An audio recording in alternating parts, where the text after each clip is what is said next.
રાજકોટ ગ્રામ્ય જિલ્લાના પડદરી પોલીસ સ્ટેશનમાં થોડા દિવસ પહેલા રાત્રિમાં એક દાડનો અને એના પછી એક ઘરફોડનો બનાવ બન્યો હતો. એની તપાસ કરવા માટે રાજકોટ ગ્રામ્ય પોલીસની એલસીબી ટીમ, પડદરીની ટીમ અને તમામ લોકો ટેકનિકલ સર્વેલન્સથી, ટાવર ડમ્પથી, સીસીટીવી ફૂટેજ, બાતમીદારો તમામ સાથે સંપર્કમાં હતા. સીસીટીવીમાં જે ફૂટેજ જોવા મળ્યો એના આધાર ઉપર અમારા બાતમીદારોથી અને ટેકનિકલ સર્વેલન્સથી અમને માહિતી મળી કે આ દાહોદની ચડ્ડી બનિયાન ગેંગનું કામ છે. અમારી ટીમ ત્યાં 12 દિવસ સુધી સ્ટેન્ડ બાય રહી. એ લોકો ગામમાં હતા. ગામમાં એ નાનો ફોન યુઝ કરે છે જેનાથી પિન પોઈન્ટ લોકેશન નથી આવતી. તો ગામથી બહાર નીકળ્યા ત્યારે આ લોકોને પકડવામાં આવ્યા. પકડાયેલા આરોપીઓમાંથી 2 આરોપી સુભાષ ઉર્ફે સોબો ઉર્ફે શુભમ અને બીજો ગૌરવ ઉર્ફે કૈલાશ, એ બંને દાહોદના રહેવાસી છે. આમાંથી સુભાષ ગરબાડાનો રહેવાસી છે અને બીજું જો ગૌરવ છે એ ધાનપુર દાહોદનો રહેવાસી છે. આ ધાડ અને ચોરીમાં 6 આરોપીઓ પકડવા ઉપર બાકી છે. રાજુ સવસિંગ બારિયા, ગરબાડા દાહોદ; ભરત બાદરસિંહ પલાસ, ગરબાડા દાહોદ; રાકેશ રાણિયા પલાસ, ગરબાડા દાહોદ; જયંતી ગરબાડા દાહોદ; પ્રકાશ દિતિયા પલાસ, ગરબાડા દાહોદ; મડિયા ભાબરા અલીરાજપુર.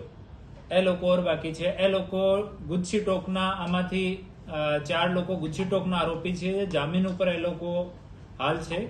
અને જ્યારે આની કોર્ટમાં તારીખ આવતી હતી ત્યારે દિવસમાં એ લોકો કોર્ટ અટેન્ડ કરતા હતા અને રાત્રિમાં પડદરી કે આજુબાજુના એરિયામાં જો પણ જગ્યા મોકો મળે ત્યાં એ લોકો ચોરી કરતા હતા. અને ત્યાં કોઈ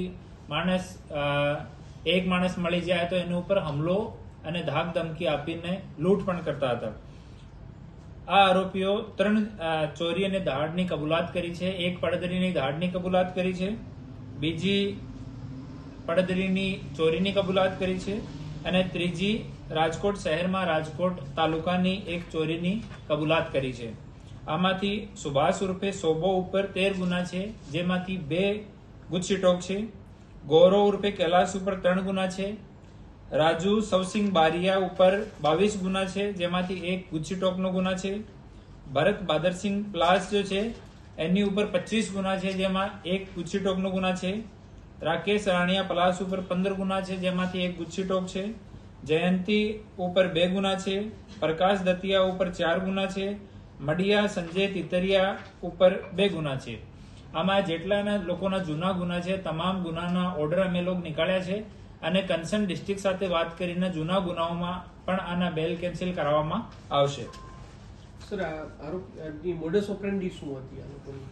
એ લોકો શહેરની આજુબાજુમાં જો ઇન્ડસ્ટ્રીયલ વિસ્તાર છે ત્યાં ફેક્ટરી કે મેન્યુફેક્ચરિંગ યુનિટ કે ગોડાઉન જોતા હતા અને જ્યાં લોક હોય, બહારથી કોઈ માણસ નહીં હોય, પાછળની સાઈડમાં ખેતર હોય એવી લોકેશન એ લોકો ચૂઝ કરતા હતા અને ત્યાં અંદર એન્ટ્રી કરીને અને સરિયાની મદદથી એ લોકો લોક તોડી નાખતા હતા. લોક તોડવામાં સારા માણસ એક્સપર્ટ છે અને સ્ટ્રોંગથી સ્ટ્રોંગ લોકને એ લોકો 1 થી 2 મિનિટમાં તોડી શકે અને આ લોકોની સારી પ્રેક્ટિસ છે એમાં. ઓર એ લોકો ક્યારે પણ પોતાનો ફોન સાથે રાખતા નહોતા અને પબ્લિક ટ્રાન્સપોર્ટનો જ યુઝ કરતા હતા. જ્યારે દાહોદથી આવતા હતા ત્યારે દાહોદથી એસટી બસમાં, પછી અહીંયા બસ સ્ટોપથી ઓટો રિક્ષામાં કોર્ટ આવતા હતા, કોર્ટથી ઓટો લઈને અને પછી બહારના ઇન્ડસ્ટ્રીયલ એરિયામાં જતા હતા અને દિવસમાં ફરીને જોઈ લેતા હતા કે રાત્રિમાં અહીંયા ચોરી કરવાની છે. પછી ખેતરમાં બેસતા હતા અને નાઇટ સુધી વેટ કરતા હતા. જ્યારે 1 વાગ્યાની આજુબાજુનો સમય થઈ જાય ત્યારે એ લોકો ત્યાં ચોરી કરવા માટે એન્ટર થતા હતા. સર, આપે કીધું કે આ લોક તોડવામાં એક્સપર્ટ છે, કઈ એવા હથિયાર રાખતા લોક તોડવા માટે? એક સરિયો જેવો લોકો રાખે છે, સરિયાથી જ તોડી નાખે છે. અને આમાં 3-4 લોકો અલગ અલગ રોલ પ્લે કરે છે. કોઈ નિગરાની કરે છે, કોઈ લોક તોડે છે, કોઈ કેસ હેન્ડલ કરે છે.